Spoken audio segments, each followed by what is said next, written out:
Court Reporter with Stovall and Associates. Hello and welcome back to Court Reporter. I'm here with Judge Kent Jasperson, rerunning for the Justice of Peace. We were talking about your schooling. We only have 8 minutes left of the show, so I wanted to get into, I know you're out there in the community. You do a lot. I know you used to be on the search and rescue. Talk to me a little bit about that. Okay. Well, when I first came to Pahrump, I was hired by the Sheriff's Office is when I moved here in 1980.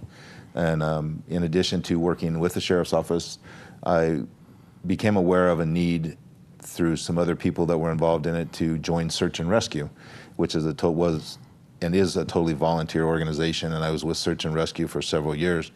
In fact, I have an old newspaper clipping of where Moose Simer, who used to be in Search and Rescue, John Floyd, who used to be in Search and Rescue, and myself were putting up the Search and Rescue building and actually screwing the aluminum or metal panels on the side of the building, and the newspaper came out and interviewed us. Wow. When we were doing that. And that was way back in the early days. And then as fundraisers, once in a while, before all the laws had changed and everything had developed, we used to sell fireworks in the parking lot at Saddle West as a fundraiser for Search and Rescue to get money to help fund radios and stuff like that. So, and then of course the job part of it, we're going out and looking for people that were lost or missing or whatever. Was a great time, and I really had a good time with Search and Rescue. I really enjoyed that. Now, did you, when you were doing the search and rescue, were you also, I noticed that you were K9, as you said. Mm-hmm. Were they at the same time? I mean, did you get to use the dogs to? No, I didn't have a dog when I was with Search and Rescue. I was, like I said, I was relatively new. I had just gotten hired by the Sheriff's Office. I had probably been with the Sheriff's Office maybe a year or two when I got involved with Search and Rescue. And so you jumped right into community when you got here. Right. That's great. I also showed that you were a volunteer EMT. I was. I was a volunteer EMT, and I was also an intermediate EMT. I ran on the ambulance service here, and I ran on the ambulance service up in Tonopah when I transferred up to Tonopah for a while, and volunteered my time up there and here as well. And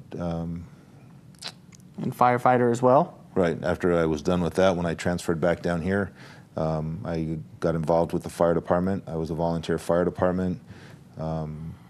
When I was working there as a volunteer, we were on call. You know, everybody had a pager. When there was a fire call, you would respond to either the location where the fire was or to the station to get a truck to respond. And at night, they would have people come in and stay the night in the station. So if there was a call, they would already be there in the middle of the night to fire up the trucks and get everything rolling, you know, because time is of essence when you're dealing with fires. You know how fast they can ruin. So I spent about 5 years, I think, with the fire department doing that. And that was the majority of my volunteer work as far as that type of work goes. Then I became involved with a lot of youth activities. My son and daughter that were raised here, as they got older and progressed through school and stuff like that, I became a coach at the soccer, AYSO soccer, when they were involved in that. I was also a Little League baseball coach. In addition to that, I also was an advisor for the high school rodeo club for a couple of years with the high school rodeo club when they were doing high school rodeo and stuff. So I've been involved in the community ever since I've been here. Yeah, basically, I mean, your very first year, like you said, you got here, you got involved with the search and rescue, and I mean, you're still involved with AYSO and Little League and everything else. So, I mean, I think that says a lot as a voter myself to see that you're definitely invested in your community. And do you plan on going more than another 6-year term, or are you thinking this is your last one? That's kind of up in the air at this point. I definitely decided when I ran the first time I got elected that I was going to do at least one more term. Mm-hmm. And we'll see how that goes. If everything goes as par as it has been for the last 6 years, and because the last 6 years have just flew by. It's been so fast, I can't even imagine how I've already missed half of them because it just went by so fast. But if everything keeps going the same way and things keep progressing, I might run for another 6 years. That's, like I said, still up in the air. I haven't made a determination on that. I enjoy helping out in the community. I enjoy doing what I can do for people. And hopefully the voters of Nye County will see what I've done and appreciate my accomplishments, and they'll want to vote for me and reelect me. Well, that's the part of the show everybody hates talking about, of course, is themselves. But on here you have honest, hardworking, fair, so on and so on.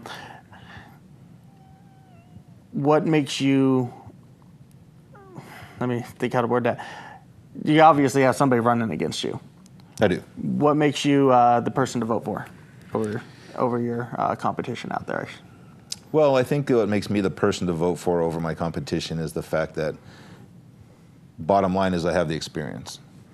I've got, at the end of this term, I'll have over 30 years involved in the justice system. 25 years of that as a law enforcement officer, which is where my foundation comes from. And as a law enforcement officer, I started out learning about search and seizure. I learned about constitutional law. I learned about evidence. I learned about putting cases together, presenting cases, testifying. And then after I got on the other side of the fence, actually sitting as the justice of the peace, I can learn to recognize things that go on in the courtroom that most people wouldn't know about because they weren't there, on the earlier side when we were doing evidence and doing stuff like that. It's just experience. There's no substitute for experience.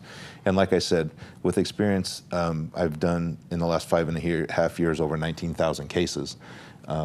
There's just no substitute for that. You can't walk out and teach somebody how to rule on all those kind of cases. I mean, that's just something that you can't do. So I would say experience is the number one, and public service would be number two. I saw an article that was done by my opponent that appeared in one of the local newspapers here, in which there was a statement made that I had served my purpose.